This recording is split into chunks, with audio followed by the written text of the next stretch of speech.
the differences between a gift and a giveaway.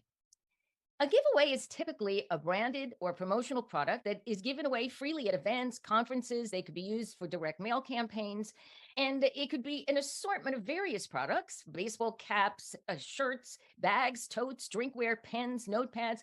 These products that could be in full view and seen by a large audience, and some of them the best forms of outdoor advertising.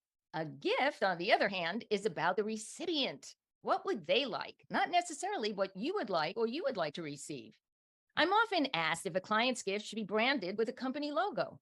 And I say this: ask yourself this question. If a vendor or business associate were to give you a special gift, say crystal candlesticks or a crystal vase with their company logo smack in the middle of it, would you use it? Or would you put it away in the back of a closet or drawer? In full disclosure, I do have to say I have clients who like their logo on specific gift items, and that is fine. I am not the logo gift police.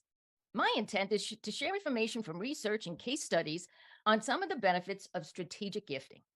When you give a gift, you want to ensure it is the right gift for a specific recipient. Why?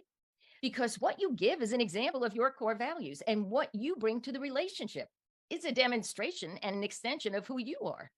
Personalizing a gift with the recipient's name, great way to show your clients how much you appreciate them and your relationship.